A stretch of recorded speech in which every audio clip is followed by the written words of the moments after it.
Along the Limpopo River, a girl promised in marriage to a water spirit escapes, only to find herself cursed with crocodile skin. To reverse the spell, she must journey into the underworld beneath the river and confront the spirit she spurned. The Limpopo shimmered under the weight of moonlight, winding like a silver serpent through the dense groves of baobab and marula. Villagers said it had a soul. They spoke in whispers about its moods, how it laughed in floods and mourned in droughts. But no tale was spoken louder than the legend of Mbedzi, the river spirit who claimed a bride every third generation. When the river ran high and sang in a language only the elders could hear, they said Mbedzi had chosen again. This time, his eye had fallen on a girl named Chifuniro. Chifuniro was born during a thunderstorm, the kind that split baobabs and churned the river into white foam. Her grandmother, the village healer, had declared her a child of both sky and water, a soul not easily claimed by mortals. With skin the color of fresh earth and eyes that held the hue of wet leaves, Chifuniro moved with a grace too fluid for land. She would sing at the banks of the river, where the currents listened and small fishes gathered near her ankles. Her beauty became the village's pride, but also its burden. On the night of her 16th year, the drums beat low and slow. The elders gathered, their faces wrapped in sorrow and reverence. A procession of white-robed women led Chifuniro to the edge of the Limpopo, her wrists tied with reeds, her ankles dusted with crushed pearl ash. Her mother wept, but did not stop them. No one could refuse the call of Mbedzi. The river spirit had sent his sign, a crocodile carved from driftwood, floating upright at dawn. But Chifuniro refused. As the water lapped against her calves, she turned and ran, through reeds, past startled birds, and into the arms of night. Behind her, the river roared as if awakened. The earth trembled, and the sky crackled with sudden lightning. By morning, the river had swallowed 2 canoes, and a fever swept through the village. The elders said the river was angry, and Mbedzi had been spurned, and such defiance would not go unpunished. 3 nights later, Chifuniro awoke in a feverish sweat, beside a pool she didn't recognize. Her skin itched fiercely. She stumbled toward the water and gasped. Scales, thick, greenish, and gleaming, had begun to bloom along her arms. Her fingers webbed together at the tips, and the edges of her face were rough with hide. In horror, she covered herself and fled deeper into the wilderness, ashamed to return. She lived among the reeds for days, eating fish raw and drinking river water. Every time she slept, she dreamt of Mbedzi, not as a man, but as a voice underwater, deep and cold. "You fled," the voice echoed in her skull. "But I am part of you now. You wear my skin." It was then that Chifuniro sought out the river oracle, an ancient woman blind in both eyes, but who could see what the heart and bones remembered. The oracle lived beneath a waterfall wrapped in moss, her hut shaped like an overturned boat. Chifuniro approached her in shame, covering her face and arms. "I denied him," she confessed, "and now I am cursed." The oracle listened and touched Chifuniro's arm. "This is no simple curse," she murmured. "You are bound to the river by more than a promise. There is power in your blood, girl. But to reverse what has begun, you must descend." "Descend?" "Beneath the river lies a gate, one not made for the living. It leads to the underworld of water, where Mbedzi reigns. Only by confronting him there, in his true form, can you reclaim your skin." Chifuniro felt her breath catch. A journey to the underworld? No mortal returned from there unmarked, if at all. But what choice did she have? Her humanity was slipping, and her dreams were thick with ancient voices calling her by name. With a heavy heart and fire in her chest, she gathered her courage. If she must face Mbedzi, she would do so on her terms, not as his bride, but as the girl who once refused a god. Chifuniro stood beneath the canopy of trees, their leaves dripping with river mist, as she traced the oracle's instructions with trembling fingers. She had to find the drowned gate, the submerged threshold into the underworld of water. "It is hidden where the river sings lowest," the oracle had said, "in a cave guarded by creatures that do not blink and do not sleep." Chifuniro, now wrapped in coarse linen and crocodile hide to conceal her changing skin, followed the river upstream, away from the villages and into wild lands where no one dared to fish. The deeper into the forest she ventured, the more distorted time became. The sun remained caught in a permanent dusk, as though the land itself held its breath. Her body changed with each passing hour. Her feet thickened, her nails curved like claws, and her voice grew raspy, catching in her throat like reeds in shallow water. But her mind stayed sharp, tethered by purpose. She would find Mbedzi. She would demand her freedom, not as a trembling girl but as a challenger. At night, she slept curled among roots, haunted by visions of submerged palaces, spirals of bone, and long-necked spirits staring up from deep waters. They beckoned her, smiling with rows of human and fish teeth. The river did not want to give her up. It had tasted her essence and marked her as its own. In her dreams, Mbedzi's voice slithered through her spine, murmuring, "You fled, but now you return. Why? Do you seek forgiveness? Or revenge?" On the third night, she reached the place the oracle had described, a quiet bend in the Limpopo, where the waters turned black and still. The birds would not land. The frogs would not sing. In the center of the pool, ringed by jagged rocks, was a mouth in the riverbed, the drowned gate. Water spiraled downward like a whirlpool, but its edges were not foam. They were teeth, dozens of them. Crocodilian, ancient, and wide as oars, Chifuniro stepped to the edge. Her reflection had changed. Her eyes were golden now, slit like a reptile's. Her cheeks bore faint ridges. Still, her spirit held. She reached into her satchel and pulled free a bundle of river reeds tied in a loop, the river sigil given to her by the oracle. With it, she would not drown. At least, not immediately. She waded in.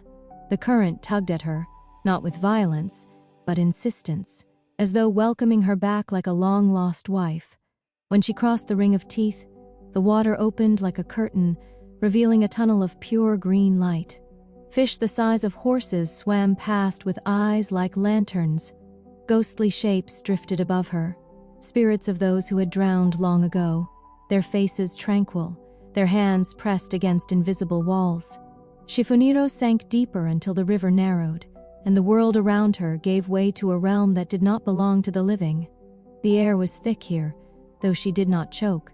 Bioluminescent moss crawled along ceilings of coral, and the floor beneath her feet was made of bones polished smooth by centuries of current. Water spirits loomed in the shadows, thin, glassy creatures with elongated skulls and fingers like seaweed tendrils. They did not speak. They only watched, and some wept silent pearls. At last, she arrived at a gate carved from obsidian and rib bone, flanked by two towering crocodiles carved from living rock. They turned their heads slowly, their eyes like moons, and parted. As the gate creaked open, Chifuniro stepped into Mbedzi's domain, a palace carved into the riverbed, where waterfalls ran upward and the walls whispered with trapped voices. He waited on a throne of river stone and drifting lotus. Mbedzi was no man, but a shifting thing. Part spirit, part crocodile, part memory.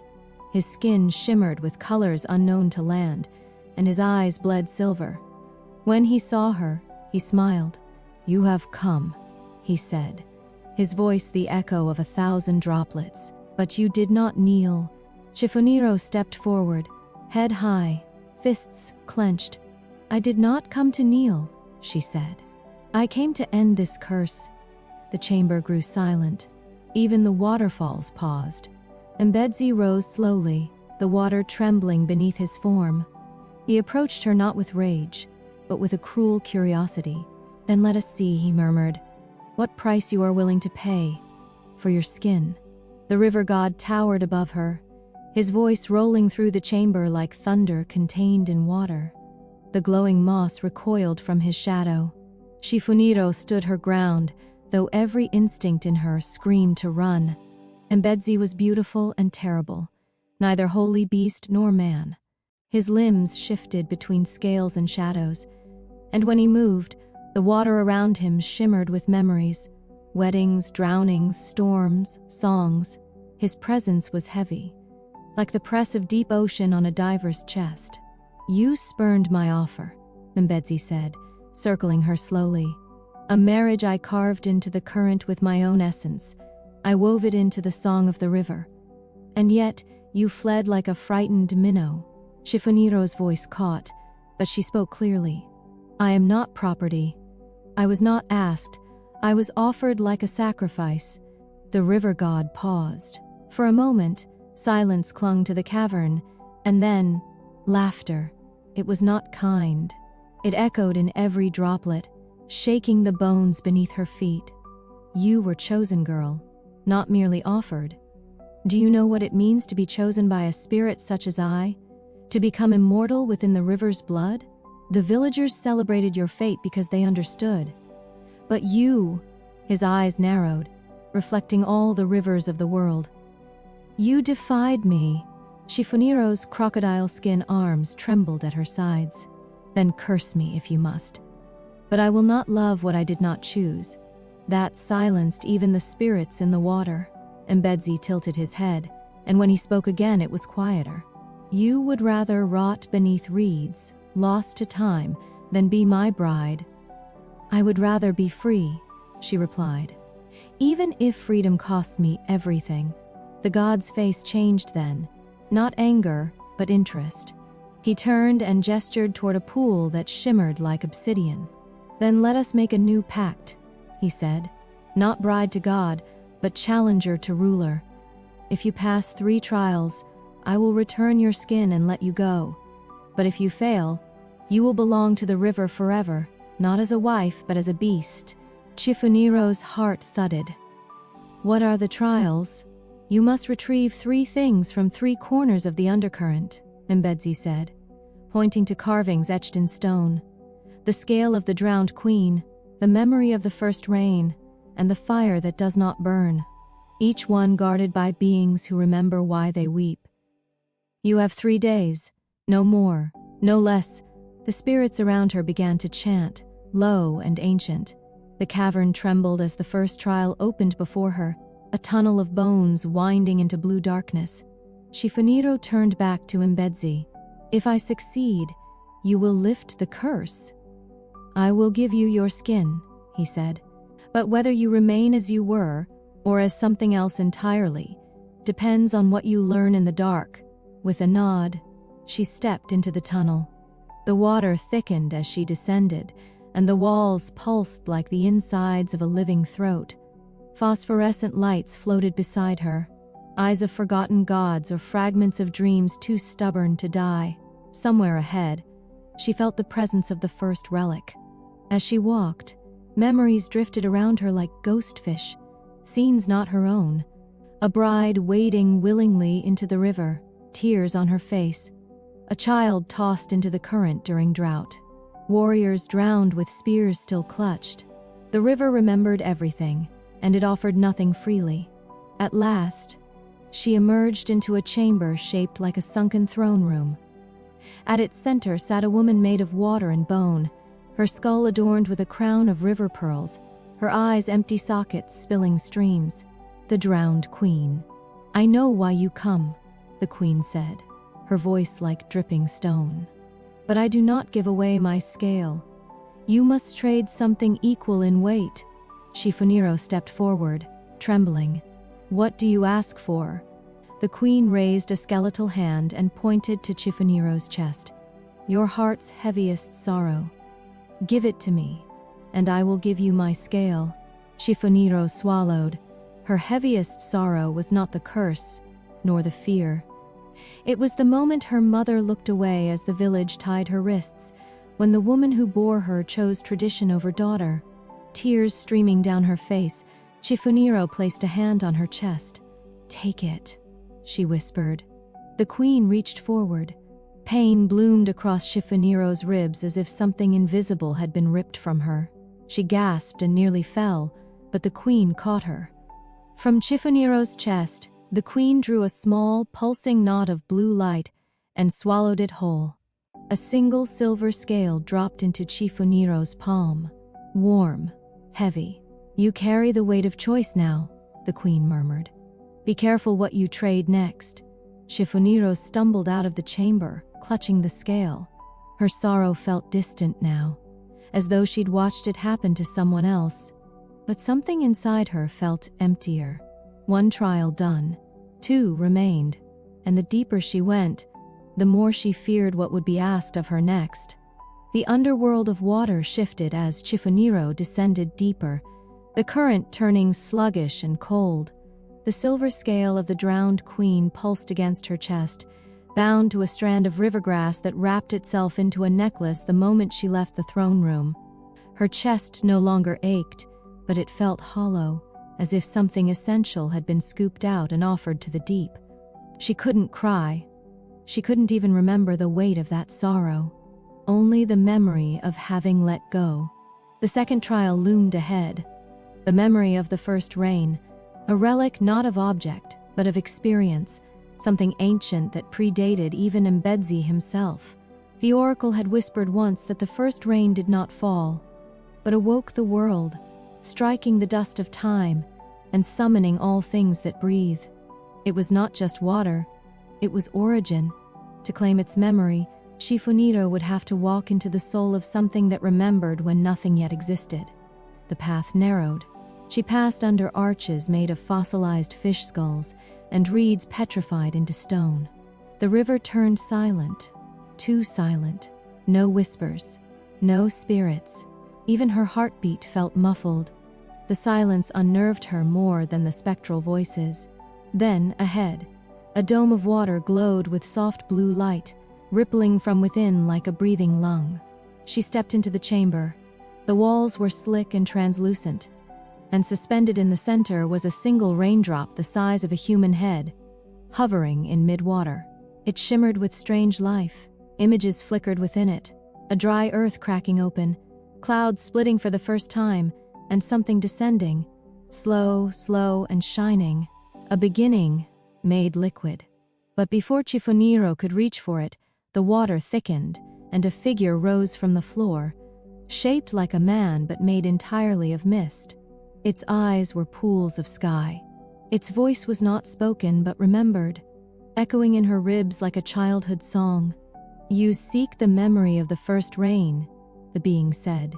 "To hold it, you must remember what was forgotten, your origin, your first truth, the place where your spirit was born."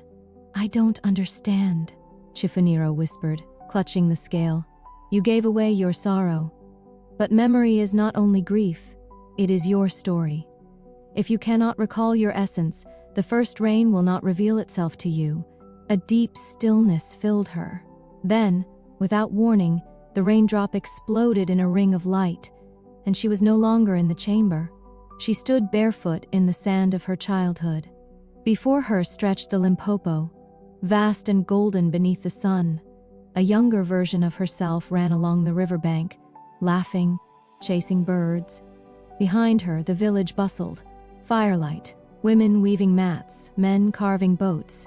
It was peaceful, ordinary. But Chifuniro's adult mind moved within this vision, searching. This memory held something more than nostalgia. The scene shimmered, shifted. The sky turned gray. Thunder cracked. Her younger self crouched under a mango tree, alone and shivering. A figure approached. Her grandmother, the healer, the only one who had never feared the river. She knelt beside little Chifuniro and placed a hand on her head. "You are not meant to be given," the old woman had whispered. "You are meant to choose. Even the river must bend to a spirit that remembers who it is." Chifuniro gasped. The scene vanished. She was back in the chamber, the raindrop hole once more, but it no longer floated beyond reach. It descended slowly toward her palms, and when it touched her skin, it dissolved into her. Instantly, warmth surged through her body. The emptiness where sorrow had been now bloomed with memory, not pain, but truth. She remembered who she was before the village, before the curse, a child of the storm and the river, born not to be owned, but to shape her own path. The mist being bowed. You carry the first rain now. Guard it well. It will remind you what the world was before it broke you. Another glow joined the scale on her necklace, a blue shimmer that pulsed with rhythmic rain. She turned and left the chamber, the walls sighing as if releasing centuries of silence. 2 trials completed. But the river trembled now. The third and final test was near. The fire that does not burn. Chifuniro's limbs felt heavier, her crocodile skin thickening. Time pressed against her bones. She could feel Mbedzi's gaze from afar, as though he watched her progress with growing hunger or dread. The tunnel darkened, and the walls began to flicker with dim red light. It smelled of ash and blood. She stepped forward. The final trial awaited. The air grew heavy with smoke and embers as Chifuniro moved deeper into the underworld. The faint red glow that had flickered on the walls now blossomed into a fierce, unyielding light. She felt it against her skin, a fire that did not consume but burned all the same, searing not flesh but spirit. The scent of charred wood and dry earth mixed with the cold river water, creating a strange tension in the air, as if 2 worlds were colliding. The path narrowed into a cavern whose ceiling dripped molten lava and whose floor cracked with flickers of flame. Here, the very earth breathed heat. But Chifuniro's crocodile skin, hardened yet sensitive, tingled with something far more profound, a burning without ash or pain. She knew the final trial awaited within this fiery prison. Her necklace pulsed with the scale of the drowned queen and the memory of the first rain, glowing faintly in the heat. A voice echoed from the shadows, deep, raw, and resonant. "Why do you come to the fire, child of water?" From the flickering light emerged a figure, forged from flame and smoke, half human, half elemental, eyes burning bright with ancient knowledge. This was the Firekeeper, guardian of the final relic, the fire that does not burn, a flame that held the power of transformation and the strength to both destroy and renew. It was said that only those willing to face their deepest fears could claim it.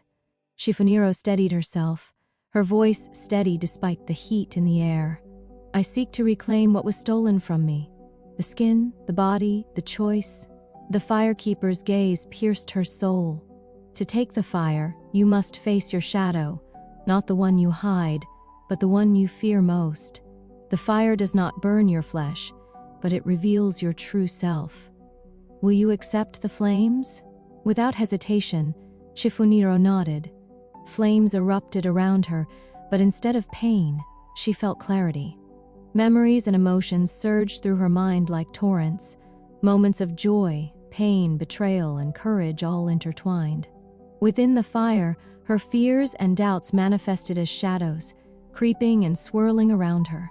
But with each pulse of flame, they shrank, dissolving into sparks. She saw herself, not just as the cursed girl with crocodile skin, but as a warrior, a daughter, a spirit of river and storm. She saw the strength she had denied, the resilience carved into her bones by every challenge. When the flames finally died down, Chifuniro stood alone, her body alight with an inner glow. In her palm rested the fire that does not burn, an ember glowing with eternal light. The Firekeeper bowed deeply. "You have passed the trials, child. The river spirit's curse will be lifted. But remember, true freedom is not given, it is earned." As the cavern began to fade, Chifuniro felt the weight of the necklace lighten. The relics pulsed once, then merged into a single brilliant light that enveloped her. She closed her eyes, and when she opened them again, her crocodile scales shimmered, then softened, revealing her true skin beneath. Warm, unblemished, and glowing with the fire's strength. With a rush of water and light, Chifuniro was transported back to the riverbank, the first rays of dawn breaking over the Limpopo. The village was quiet, still holding its breath. But Chifuniro was free. The sun rose over the Limpopo, casting golden ribbons across the water's surface. Chifuniro stood at the river's edge, her bare feet sinking into soft mud, the cool breeze brushing against her skin, skin that was now smooth and warm, no longer armored in scales. She inhaled deeply, tasting freedom mingled with the river's lingering salt and earth. The curse that had marked her as the crocodile bride was lifted, but something inside her had shifted forever. The river's trials had carved a new spirit within her, one tempered by sorrow, memory, and fire. Villagers began to stir, their eyes wary as they emerged from their huts. Mothers clutched children close, hunters paused mid-step. Whispers flew. Had the girl returned? The one promised to the river spirit? Chifuniro's heart ached to face their stares, to answer their silent questions. Yet she stepped forward, head held high, no longer hiding in shame. Her mother came running, her eyes wide with relief and disbelief. "Chifuniro," she breathed. "You've come back." But the girl only nodded, not trusting her voice just yet. It was the elders who approached next, their faces unreadable beneath weathered skin and solemn eyes. "Did you meet Mbedzi?" the village chief asked, his voice both gentle and firm. Chifuniro's gaze turned to the flowing river. "Yes. I faced him and the trials beneath the water." The chief's eyes gleamed with something between pride and awe. Few have dared to defy the river's spirit. Fewer still have returned. She explained how she had traded her sorrow, reclaimed memory, and embraced the fire. The villagers listened, spellbound. Mbedzi, the mighty and feared spirit, was no longer just a god to be obeyed but a force to be understood, a part of their lives, not above them. But even as the village welcomed her home, Chifuniro felt the pulse of the river in her veins, a reminder that her bond with the water was eternal.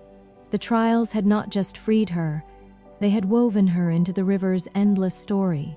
She was no longer merely a girl from the village, she was something new, something between worlds. That evening, she walked alone to the riverbank once more. The moon hung low, casting silver across the water's surface. The river whispered ancient songs, not of curses, but of transformation and balance. Somewhere beneath the waves, Mbedzi's presence stirred, not in anger, but in quiet respect. Chifuniro reached down, letting her fingers skim the cool surface. The water rippled and shimmered, reflecting her face, no longer a bride bound by fear, but a woman reborn by choice. She smiled softly. The river had claimed her, but she had also claimed herself. Days passed in the village, but peace was a fragile thing. Whispers followed Chifuniro like a shadow. Some villagers celebrated her return as a miracle, others eyed her with suspicion, haunted by the stories of the crocodile bride and the dark depths she had dared to enter. Mothers hushed their children when she passed. Hunters crossed themselves before entering her path. To many, the river spirit's curse might have been broken, but the mark it left remained, a restless energy pulsing just beneath her skin. One evening, as the sun dipped behind the marula trees and painted the sky blood red, Chifuniro felt a strange pull, a call from the river not like before. This time it was urgent, insistent, almost desperate. The village elders gathered at her hut, their faces grave. "The river speaks of unrest," the oracle said, her blind eyes reflecting flickers of firelight. "Your journey beneath was not the end, but a beginning." Mbedzi's realm holds shadows darker than scales and curses. Chifuniro listened closely as the oracle explained that by confronting Mbedzi and the trials, she had stirred ancient forces buried deep in the undercurrent, forces that fed on broken promises and forgotten bargains. Creatures born of shadow now drifted through the riverbed, threatening the balance between the living and the spirit worlds. That night, unable to sleep, Chifuniro walked to the riverbank. The water was unnaturally still, holding a silence heavy with tension. Suddenly, from beneath the surface, a dark shape emerged, long, sinuous, and shimmering with malevolent light. It was neither fish nor crocodile, but something older, a shadow beast born of the river's deepest fears. "Chifuniro," it hissed in a voice like cracking ice. "You trespassed where mortals should not." Now the river's shadows claimed their due. Fear rooted her to the spot, but she steeled herself. I am not your prey. If you seek a bargain, speak it plainly." The shadow coiled, its form flickering like a broken reflection. "The river's balance is broken. To restore it, you must return, not as challenger, but as guardian. Accept the river's shadow within you. Become its keeper, or watch the waters swallow your village." Chifuniro's heart thundered. The trials had been a test, but this was an ultimatum. The river demanded a guardian, a bridge between worlds, and it had chosen her. "You will not own me," she said, voice steady, "but I will protect both river and village." The shadow hissed again, then dissolved into the water, leaving only ripples and a faint shimmer beneath the moonlight. The next morning, the village awoke to a river swelling beyond its banks, floodwaters rising with unnatural force. Chifuniro knew the shadows beneath were restless, and that her journey was far from over. The river was no longer just a place of curse and fear. It was now her realm to protect, a delicate balance between life and spirit that only she could maintain. The river's floodwaters surged with a wild, untamed energy as the villagers scrambled to secure their homes and livestock. Yet, amidst the chaos, Chifuniro stood firm at the riverbank, feeling the pulse of the Limpopo as if it were her own heartbeat. The shadows beneath the water still stirred, but now, instead of fear, she carried a fierce determination. She was no longer a girl fleeing a curse. She was the guardian chosen to walk the fragile line between worlds. Days turned into weeks, and Chifuniro learned to listen deeply to the river's whispers. She could hear the songs of the fish, the murmurs of ancient spirits, and the cautious greetings of creatures once hostile. Her skin, now healed but still carrying a faint shimmer beneath moonlight, marked her as touched by the river's magic, a symbol of the bond between mortal and spirit. The villagers began to see her differently. No longer the cursed bride or a victim of fate, Chifuniro became a guide and protector. She taught them respect for the river's power, how to read its moods and honor its depths. The elders welcomed her wisdom, and even the children gathered by the water's edge to hear her stories, tales of spirits, trials, and the strength found in choosing one's own path. One evening, as the sun set in a blaze of crimson and gold, Chifuniro stood on the river's edge, the wind carrying the scent of wet earth and blooming marula flowers. Across the water, a ripple caught her eye, a familiar shape gliding silently beneath the surface. It was Mbedzi, the river spirit, his silver eyes glowing with quiet approval. "You have done well." His voice echoed softly through the currents. "The river flows through you now. As you flow through the river." Chifuniro smiled, her gaze steady. "I am no longer your bride, Mbedzi, but I will honor the river, for it is part of me and I am part of it." The spirit nodded, then slowly sank beneath the waves, leaving the water calm and clear. As night fell, stars mirrored the ripples of the Limpopo, and Chifuniro felt a profound peace settle within her.